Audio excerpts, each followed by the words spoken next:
Hello, Culers, and good morning. It is time to wake up and Barca. Welcome one more time to the Undefeated channel. Live Barcelona news. Wake Up and Barca, of course, is coming to you every Monday, Wednesday, and Friday right here on the Undefeated channel. If this is your first time here, welcome. In today's episode, we're going to be talking about Barcelona traveling to Elche this weekend. Match is going to be Sunday, 10:15 a.m. That's Eastern Standard Time. Convert that for your time zone. We got folks watching from all over the world here. So today's episode, we're going to be doing a pre-match preview. We'll talk lineups. We'll talk predictions. Now that we have almost our full squad back, we're still missing Ansu. We're still missing Roberto, a couple others. But we got Memphis back from injury. We got Jordi back from suspension. So Xavi has some options. We got a review. We're going to see who's going to be in the starting 11.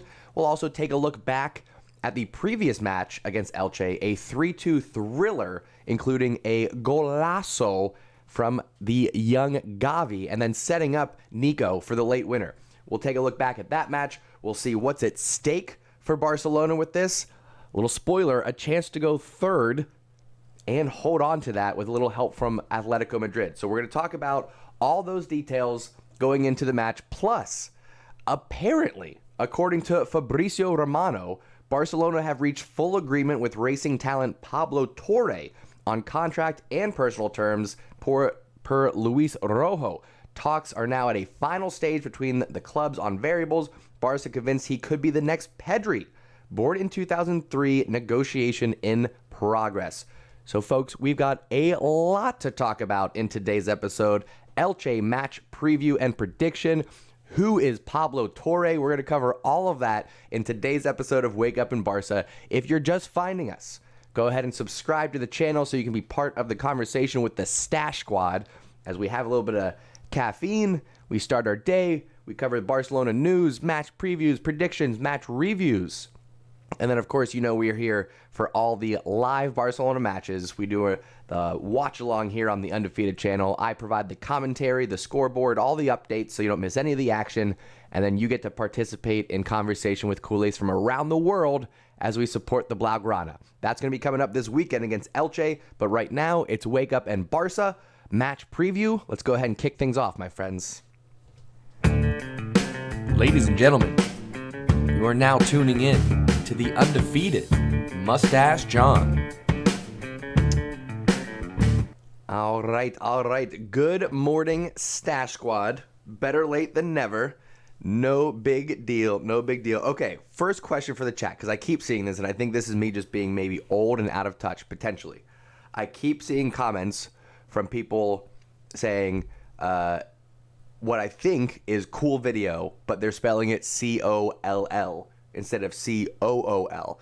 Is that just multiple people having the same typo, or am I out of touch and C-O-L-L means something different than what I thought? Because I thought it was just a typo saying cool, but I've seen it so many times now, I'm just not sure. Question for the chat.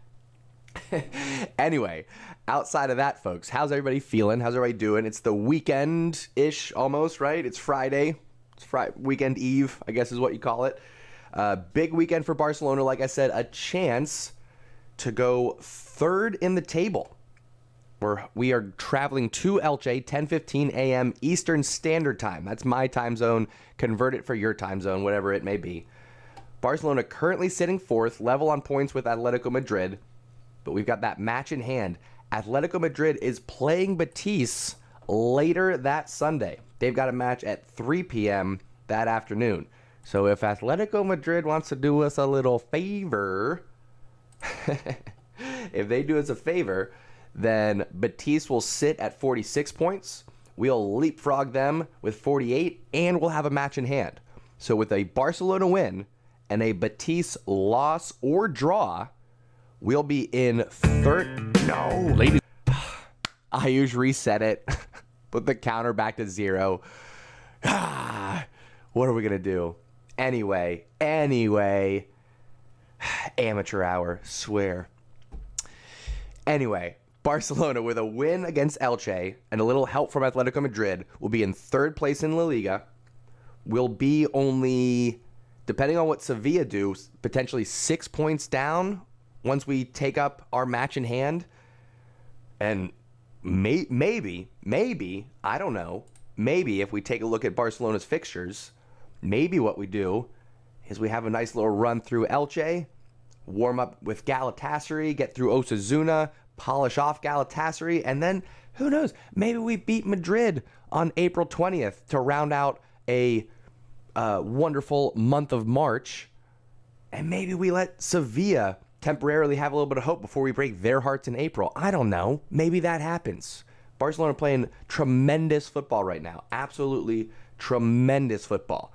I want to go over the previous match against Elche real quick, and then before we get into starting lineups, before we talk about Pablo Torre, we'll take a look at this. I'll catch up with the chat before we get into those next segments. So 3-2 victory. If you all remember back to December 18th, if you were here for the live stream, Ferran Jucla had a tremendous match, had a goal called back for offsides, but then headed one in the 16th minute off of a corner. And then Gavi, 3 minutes later, with the nice little clever back heel flick to turn, dip of the shoulder to break through the center back line, and then slots it into the side netting past the keeper. Mwah. Does not get much prettier than that. And then he wasn't done. He had a tremendous match, and then Gavi ended up setting up Nico for the match-winning goal after Barcelona blew a 2-goal lead. This was during the time period where we really could not help but concede goals and blow those leads. So happy to see that we are coming into this match with a much different Barcelona. If you look at, well, actually, we'll just go ahead and look at the lineups. If you look at the lineups, our back four was Araujo, Garcia, Langley, and Jordi Alba for this one. In the midfield, we had Sergi, Frankie, and Gavi. Pedri was not available. Ousmane Dembele started with Jucla and Abde for this one. Oh, no, yes, and Abde for this one. So we didn't have Memphis, we didn't have Ansu, we didn't have any of our January signings. So a much different Barcelona team going into this one. Like I said, Memphis coming back from injury, Jordi Alba back from suspension. So we've got, I should say Xavi's got some decisions to make on the wings, both defensively and offensively. Serginho Dest has been playing incredible football. I don't think you can drop him. He was playing at left back with Jordi suspended. Dani Alves, back from his suspension, was playing right back. Typically, Elche would be a match where maybe you get a rotation of players in, but I think this month, again, if you look at the fixtures that Barcelona has this month, I think Elche, Galatasaray, Osasuna, and then the second leg against Galatasaray, these are 4 warm-up matches for El Clasico. Xavi's going to use these 4 matches to not only establish what is the core starting 11, what is his go-to starting 11, but making sure that they are fit, that they are well-rested. So here's what I predict. I think we go with a strong starting 11 against Elche. We take care of business. I think we go into Galatasaray. We win 5-6-0. Sorry, that's at home. We're not even going into Galatasaray. That's at the Camp Nou. I think we win 5-6-0 on March 10th. I think we rest some players against Osasuna. We get that starting 11. Maybe they play like 60 minutes, not the full 90. We get as many subs to our core players as we can. Galatasaray, because we would have beaten them 5-6-0, we give our starting 11 a rest going into that match against Real Madrid on March 20th. That's what I'm thinking. Could be wrong. It's happened before. I have been wrong once or twice. I think just once or twice. We'll see. So we'll talk starting 11. We'll talk potential lineups that Xavi may go with. But let me first turn to the chat, say my hellos, say my good mornings, see how everybody is feeling. Ayush, the counter's back down to 0. It happens. I don't know, feeling groggy today. And all this week, right? I've gone like 2 weeks now with just poor run of form with turning off the intro. Anyway, Jason, good morning to you. I'm not sure why it's FC Real Madrid fan, but you got the Barcelona badge. Interesting name, but welcome to the community, I guess. Maybe I missed something in the chat. Not sure why that changed, but welcome. Prashanth, hello. We'll go over who is unavailable here when we get to the lineups. It'll be in just a few minutes here. Ernest, good morning, says PK has been very underrated this season. He should get a mustache man of the match at least once. Tell you what, he is on the short list for players who have been overlooked because of consistent performances. I mentioned it once before, but it's worth saying again. Players like Busquets, players like PK, players like Pedri at times may go a while without that mustache man of the match because they may not be the one getting the goals. They may not be on the scoreboard necessarily, but they are incredibly influential in the match. Pedri got the mustache man of the match last time because he went 90 minutes just bossing that midfield. Incredible highlight reel from that match against Athletic Club. So it'll happen. It's on my radar, and I appreciate the shout out for PK. I think he's doing quite well this year. Absolutely. Jason, absolutely. I'm with you on that one. Peace and love across the world. That's what we're trying to encourage. We can do our small little part here on the Undefeated community. We've got folks from around the world here supporting the Blaugrana. We're from different countries. We have different religions, different nationalities. We have all kinds of differences, okay? But what we have in common is the badge and respect for one another. So however crazy the world may be, you have a safe place here on the Undefeated channel to come and hang out, like I said, with people from all over the world, and you will get love and positive interactions from the Stash Squad. All right, that's what we're building here, folks. It starts with Barcelona, but at the end of the day, we have a collection of people from around the world as an example to everyone else that we can get along despite a lot of differences. That's part of what we're trying to do here, folks. Anyway, that's a little bit too serious for a Friday morning. We're here to talk about the pre-match for Elche Barcelona. We're going to go over potential lineups here in just a couple minutes. But first, can we talk about Pablo Torre? Because apparently, we found, quote, the next Pedri. Did not see this coming. But young Racing Santander midfielder Pablo Torre agreed terms with Barcelona. We are working out the final details with the club. We maybe, after we go over lineups, maybe, if there's time, we'll take a look at a little highlight reel. But if we look at some stats for Pablo Torre, for those that are not familiar, he doesn't even have a picture on Transfer Market's website here. That's how under the radar this gentleman is. And listen, that maybe is a sign that he could be the next Pedri. We picked up Pedri from Las Palmas for 5 million euros. What? 5 million euros for Pedri, who is now being touted as the best midfielder in the world. Absolutely gorgeous deal from Barcelona. Anyway, Pablo Torre, 173 meters tall. I'm assuming that's centimeters tall. He's like 5'6", for those of you that measure in American.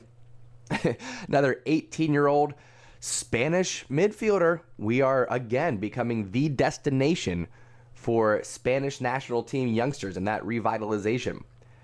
They're playing, Santander playing down in the Primera Division right now. 21 matches played, 6 goals, 6 assists, 5 yellow cards, which means he does not shy away from a challenge. I like to see that. Who does that remind you of? Maybe a young Gavi even.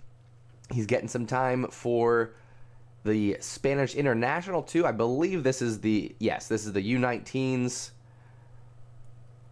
We'll take a look at, what is that? The Primera Division Cup of some kind. Oh no, that's the table. Okay. Anyway, so that's a little taste of Pablo Torre. He was not on my radar by any means. I did not hear this name until, like a month ago, when people were talking about him maybe taking his services over to Real Madrid. So we've actually kind of scooped that one away from our bitter rivals, and a lot of potential for this young Pablo Torre.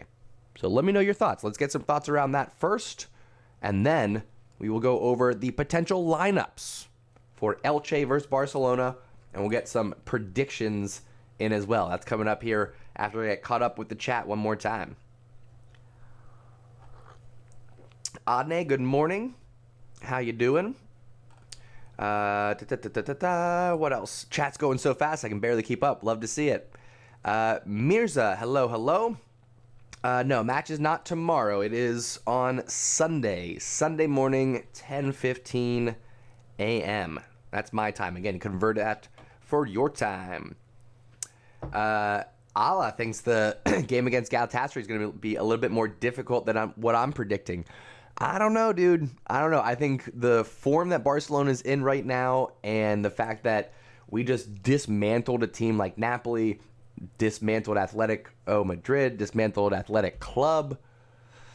I don't think Galatasaray even stack up to those three. We're going to take care of it. Kuda says respect to all except Kyle Cash. Should have seen that one coming from the Stash Commander Kudus. Love to see it. Oh, my goodness. Who else we got in here? Dimitar, hello. How we doing, my friend? Javali, welcome. Says, I know Pablo from FM21 save. I'm not sure what that is. That one goes over my head. Love to see it. Prashanth is loving the commands. Again, shout out to the Stash mod Ayush for giving the ideas for the commands, for those of you that are enjoying that. San Curioso, good morning to you. Ask the question, do we need Haaland? I'll say this. If Barcelona continue down this path of progression, I'll never say no to Haaland. I would never be like, no, we don't need him. Don't sign him. But right now, Barcelona might have a team that if you bring back Ansu Fati, we're not favorites, but like if you give me this team right now and we restart Champions League, you know what I'm saying?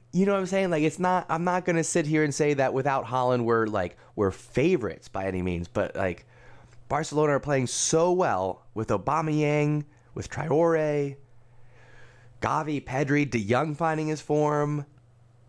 I'm just saying if we reset Champions League, if we reset it a little bit, how far would Barcelona get?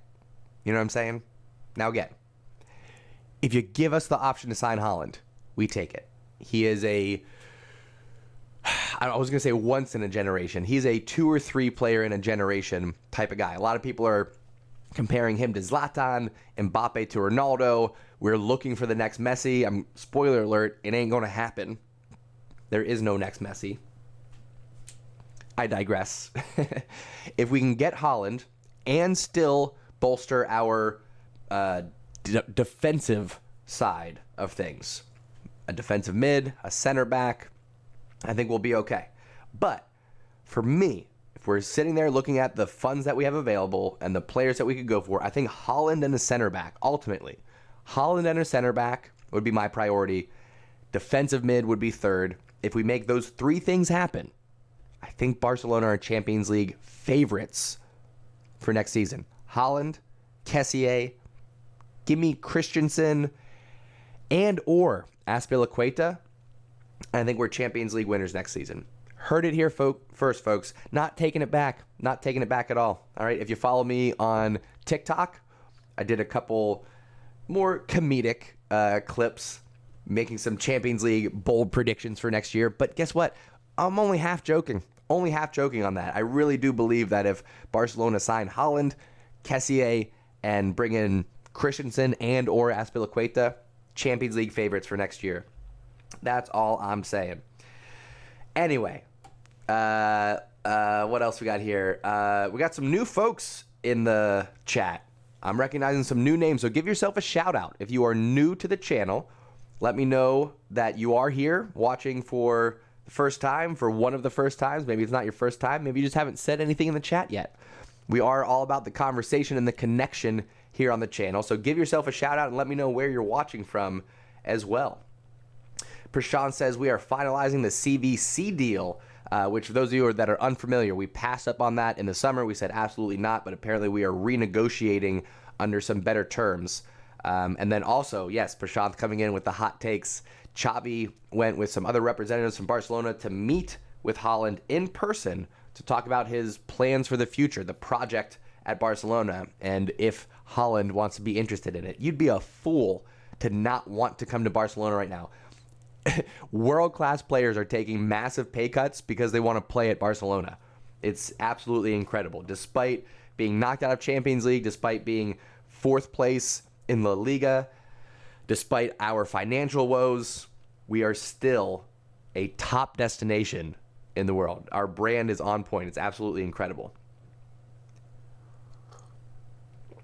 Julian, welcome. Says, morning stash. I really appreciate the wonderful job you're doing. Well, thank you. I appreciate the recognition. Says, anyways, I was checking out a Real podcast, and boy, they are secretly talking about Barca improvement and starting to get panic. I'm telling you, when Real Madrid content creators start making content about Barcelona, you know we're doing something right. If you look at if you were to map the progress, the momentum of Barcelona on a line graph, it is skyrocketing it up. Meanwhile, Real Madrid are like, oh, you mean we're only in first place because Barcelona and Atletico Madrid were playing so poorly? It's not because we were doing really well. Oh, the core of our team is really old and we haven't exactly refreshed outside of Vinny Jr. Oh, Eden Hazard was a flop. Oh, no. Oh, Gareth Bale is still getting paid massive amounts of money to not play. Oh, no, what are we going to do? Oh, no, is that Barcelona completely revamped over the course of one season? Did Barcelona go from almost having to declare bankruptcy to now having almost a fully fit starting 11 of superstars under 23 years old? Did that just happen? Yes. Yes, it did. Yes, it did just happen, Madristas. We did just come out from the dark, from the shadows, and now we are beaming with light. It's a good time to be a Barcelona fan. And for those of you that have been around for this entire year and shown your support, this is where it pays off. This is where you have earned the right to call yourself a Culers. It's not always going to be sunshine and rainbows. It's not always going to be the Pep Guardiola and Lionel Messi era. You got to go through those dark times. We've made it through. The future is bright. The present is bright, but the future is brighter, and I'm very excited. Speaking of the future, we are going to turn and take a look at potential lineups here next. Oh, my goodness. Anyway, Georgie Damper, how we doing? So, Mesh, welcome. Josh Pohl, where you been, buddy? Welcome back. Okay, let's talk lineups, shall we? Again, Barcelona traveling to Elche for this one. Let me drop back to here. We'll go there. Okay. This is going to be Sunday, 10:15 a.m. Elche versus Barcelona. Barcelona sitting in fourth. A chance to jump to third temporarily, depending on the results of Betis versus Athletic. Might stay in third place by the end of the day. We'll see. Elche down in 13th. 2 wins in their last 5. Not a lot to fight for. They're not exactly in danger of relegation. They're fighting for just a mid-table spot. And gave us a good match last time. Like I said, 3-2 Barcelona. Late winner from Nico, provided by Gavi. Hopefully this time we won't have those sorts of struggles. We won't have that much drama involved. Hopefully it'll be smooth sailing. Quickly going over who's unavailable. Ansu Fati, of course, still out. Not a lot of news around him either. We'll get an update, I think, closer to the end of the season, whether he's going to make it back for a match or not. Langley still unavailable. I think he's working his way back. I could actually have that one wrong. He might be available. Roberto is still out, still working on coming back from a long-term injury. Umtiti is also out. So those 4 are going to be unavailable for us. So let's jump to who is available. And I'm going to begin here with a starting 11 that is pretty close to what Xavi has been going with in terms of his go-to starting 11, with a couple of changes, and we'll talk through it. Like I said, Jordi Alba is back from suspension, so that could be a change. We also now have Memphis back from injury, so how's that going to affect things? Starting with the back line, I got Ter Stegen, Piqué, Araujo. Jordi Alba goes back to his left back position, back from suspension. Serginho Dest gets the start over Dani Alves. If you asked me 2 months ago who's going to start, it would be Danny. But right now, given Serginho Dest's current form, both on the right-hand and left-hand side of the pitch. He's undroppable right now. You got to give the youngster his opportunity. At the end of the day, Dani Alves was not brought in to be a starting right back for us. He was brought in to help develop the young Serginho Dest, give him someone to shadow, to mimic on the pitch, to learn from.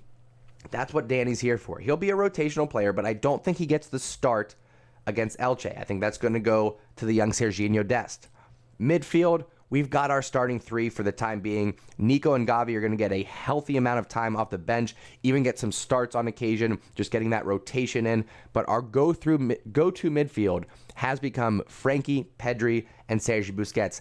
And I got no complaints. I got no complaints about it. Sergi Busquets, El Capitan for Barcelona, outperforming all expectations, including my own. I was saying all summer long Busquets is going to be a problem, but Xavi has figured out a way to maximize his strengths and minimize those challenges that he has, i.e. pace and covering defensively sideline to sideline. Xavi has set us up tactically, so that's a non-issue. Loving what I'm seeing from our Barcelona midfield. Up top, this is where we're going to see a change. I think Ferran Torres finally gets a rest. Again, not picking on him for the 5 misses against Napoli, not picking on him for his lack of enthusiasm in the weekend match against, who was it, Valencia maybe? I forget who he even played. But he's gotten the bad box twice now in the good, the bad, and the Barca recently. I think he just needs a little rest. That's all. Bright future. I think he is going to be an absolute star. He's very well balanced too. He's not overly flashy. He's not... his style is not dominant in any one specific way. He's very well-rounded.